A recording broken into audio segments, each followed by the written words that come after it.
All right, if you're someone that struggles with confidence, right, and you feel so debilitating because you know you're destined for great things, but you're just afraid to do it. Well, I read this book, and guys, it's a game changer. It's a really good book, enough to a point I had to do a video and share it with you guys. It's called The Confident Mind.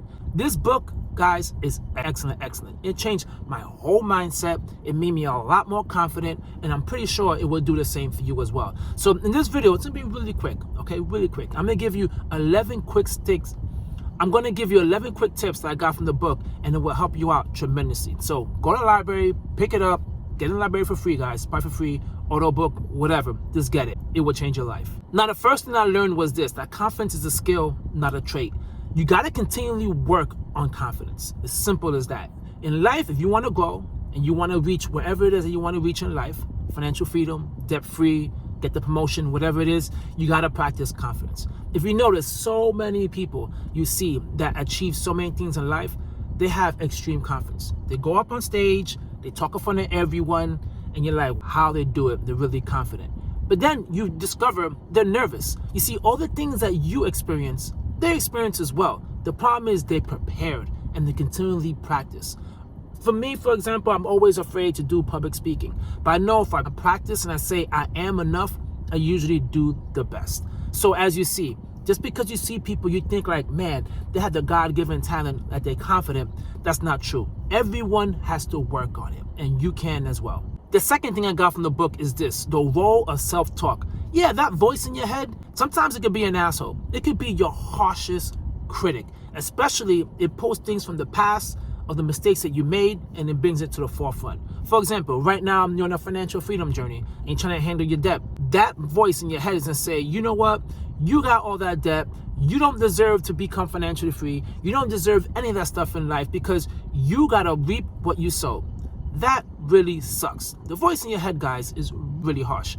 You need to have that conversation with yourself and recognize the mistakes you made in the past, right, doesn't make you who you are today. The mistakes you made in the past are all lessons. It's all lessons that you can learn and you could grow from. But you need to learn how to be kind to yourself and not mean. And practicing having self-talk with yourself and just being kind will make you build confidence. Because let's be honest, most of the times when we're in a situation where we need the confidence, we get petrified. Why? Because we keep on bringing up past memories, past failures, and that's something that you cannot continue to have if you want to become financially free, debt-free, or whatever it is that you want to achieve in life. The next tip that they provide in the book, and this is excellent, is to have a success log.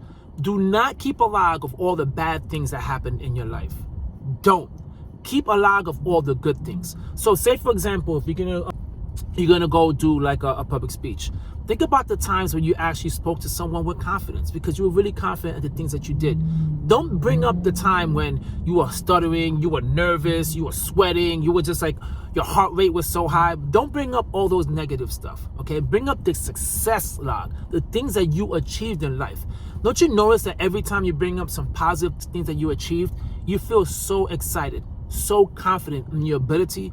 Well, you need to make sure you do that before you do anything, before you make any type of performance, whether it's a job interview, networking, whatever it is. Bring up the success log. Trust me, we all have it. And continually remember all the good things that you did in life and keep it in your log. All the bad things, you learn from it, you grow from it, and you throw it to the side. But whenever you're gonna perform, the success log is your best friend. The fourth thing I learned was this, is confidence is built with evidence. You can't bullshit your way and saying I'm confident just because you just making stuff up. No, you can't. It gotta be some hard, solid evidence. For example, I play basketball, I play sports. I feel like I'm good. My jump shot is good, right? My layups, I'm good at layups, I'm good at shooting threes, I'm good at that. The confidence that I'm built is based on evidence. I'm good at shooting threes. When I make the NBA, no. But I know I'm confident in my jump shot. I know I'm confident now in speaking in front of people because I have a backlog of having conversations with people and I felt extremely confident. But if I know, for example, if I want to, hit financial freedom basically financial freedom is a good thing to use. And I know I suck at budgeting. Well, I have evidence that I suck at budgeting, okay? I cannot act like I'm confident in budgeting if I know I'm not good at budgeting. Confidence, guys, is something that you practice and you learn. You can't cheat yourself when it comes to confidence. You need to have good evidence that you're actually a good at what you do. And if you know you're not good at it, then continually practice until you become good at it. And then once you know you're good at it, that's your evidence right there. The fifth thing is this: focus on the process, not the outcome. That's the thing, guys, that people struggle with the most. They see a goal and they're like, man, that's unattainable. That's 5 years from now. Some people want to reach financial freedom. Some people want to pay off the debt, and they're in a mountain amount of debt. They see that, they're like, hell no. It's just not going to happen because it just seems like something that was never happen. But no, you need to focus on the process. You need to focus on how you're going to tackle your debt. You can do a debt snowball, you can do the avalanche. How much money are you able to put in it, right? Whatever amount you could put into your debt paying off journey, or however much money you could put in your Roth IRA account, your 401k account to invest, that's what you do. You just do it day by day. You don't just look at the outcome, guys, because the outcome is not going to be what you expect. Okay, sometimes it might become a lot better than what you expect. But if you just focus on the outcome, it feels like it's not even worth trying. And then you're gonna lack confidence, and that's what you need, definitely need, if you want to become debt-free or reach financial freedom. You gotta have confidence that you can achieve this thing. And taking it a day at a time will get you there. But if you're looking at the whole thing, the whole totality, you're not taking it a day at a time, you're gonna fail. And you're gonna fail quickly. The sixth thing is this: you need to guard your mind. You need to guard your mind. Do not feed your mind with junk. Do not feed your mind with negativity. You need to practice extreme positivity, okay? You just need to control your mind and not allow negativity to feed into your mind, because once it starts creeping in, your confidence is gone. We're here trying to protect your confidence. That's why, like I said earlier, the success log, you just bring in nothing but the positive things that you did in your life. All the positive things, all the success, all the wins, you bring it in. The negative stuff, you leave it out. You learn from it, you grow from it, you throw it away. In order for you, man, to really be successful, you gotta protect your mind. That's it, guys. You just have to protect your mind. You cannot allow anyone to take away what you have, which is the confidence in your mind. Protect it at all costs. The seventh thing is the power of visualization. Close your eyes and visualize exactly where you want to go and what you want to be. If you could see it, you could believe it. I think R. Kelly said that in one of his songs. But if you could see it, you could believe it. That's why a lot of times you hear athletes, they say they nap before games and they visualize how the game's going to go, right? They visualize how the game's going to go. Some people played the game already in their head. Because if you see it, you would gain more confidence. Sometimes when I do YouTube videos, I do the same thing. I close my eyes and I visualize what I'm going to say. Usually the videos that I do where I visualize what I'm going to do, I'm extremely confident in the video. I get it done quickly. It's effortless. You know, like right now, my goal is to try to accumulate as much wealth as possible, right? I want to take my family to Italy. There's things I want to do with families and friends that I know requires money, because I just want happiness in my life. I just want freedom. I just want to feel like I'm alive. I visualize myself as if I've been there already. If that's the life I'm already living. That way I know what I'm aiming for. So if you visualize it, guys, you will believe it. Trust me. You write it down in a journal, you meditate, self-affirmation, whatever it is. Just visualize the life that you want. And if you do, you'll get there. Now, this is the eighth thing, and this is what I discussed a little earlier, which is the confidence and arrogance. It's a big difference. If you're confident, it's because you put the work in, you practice, and you know the results are going to be what you expect. It might not be the greatest, but you know you did the best that you can with your best of ability.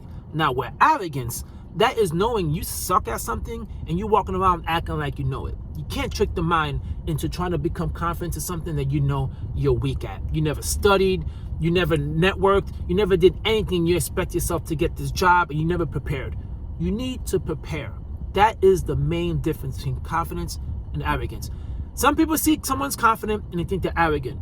But to me, if you know what you're saying, you know what you're doing, and you know in your ability, it's not arrogance. It's usually the prick that acts like he knows what he's doing, and we know they don't know anything and they're extremely arrogant. You cannot fake your way into whatever goal you're trying to reach with being arrogant. It just doesn't work. Number 9 is the role of failure. There's going to be failure in your life and you got to accept it. Simple as that. But you cannot let your failures be what your future is going to be, because failure could destroy your confidence. But people who are really confident know that failure is part of it. It's part of the journey. It's part of whatever you're trying to achieve in your life. There's going to be failures. I'm going to repeat this again. There's going to be failures. You're not perfect. But what I do, and what you should do, is You learn from your failures. You just learn from your failures. A failure, every time you fail, that's the best opportunity for you to grow, because you're learning from your failure, you're growing from it, and you become better and better at it. Plain and simple. Do not look at failure as if you are a failure. No, you just were not prepared at whatever situation you were going up against. Now you got some good information. You know what you need to work on. You work on it, and now your confidence will build from that moment. Now the 10th thing that I learned was to build confidence through habits. Now that you want to be confident, guys, you got to build a habit, right? For me, I meditate. At those moments, I meditate, give myself a self-affirmation. I journal as well. I try to write some things, my goals, the things I'm positive about. I just write that down, right? Like I said, I go to random people now and say hi before I can even say hi. Okay, I go to the gym and I'm focused. I don't say hi to nobody. Now I just say hi to people, and I don't feel like, I try to put myself in positions where I feel like I'm not trying to avoid people, right? I try to avoid confrontation, because I do lack confidence. Believe it or not, I lack so much confidence. I'm always working on it. But I'm building on my confidence by having conversations with random people, by reading so many books, by just putting all this positivity in my head and make me feel like I am enough. So building habits is critical if you want to build confidence. You don't just gain it from just out of nowhere, from reading books. No, you gain it from practice, learning, and when you fail, you learn from that. You continually going to a point, guys, where you're unstoppable. And the last thing is they choose not to be confident. Now that's an unfortunate thing, because to me, and you recognize this so much, if people want to grow, if people want to learn, if people want to accumulate wealth, you need confidence. Simple as that. You need confidence. And a lack of confidence is really debilitating. And you will live a life of regret. And that's the worst thing. To live a life of regret because you were just never confident enough to do the things that you wanted to do. Get over the fear. Okay? Get over the fear. You're going to fail eventually. Everyone's going to fail. But you need to make sure that you choose confidence as a choice. To me, that's what I did. Took me a while. I'm not gonna lie, it took me a very long time, to my mid-30s, to be extremely confident, to be vocal, to just not be afraid to speak my mind, to achieve my goals, and know I am enough. So there you have it, guys. I really hope you get this book and you enjoy it, because it really is a great book. Get an audio book, put it 2 times the speed, go to the library, get it free, whatever. But just get this book. Catch you guys on my next video. Peace.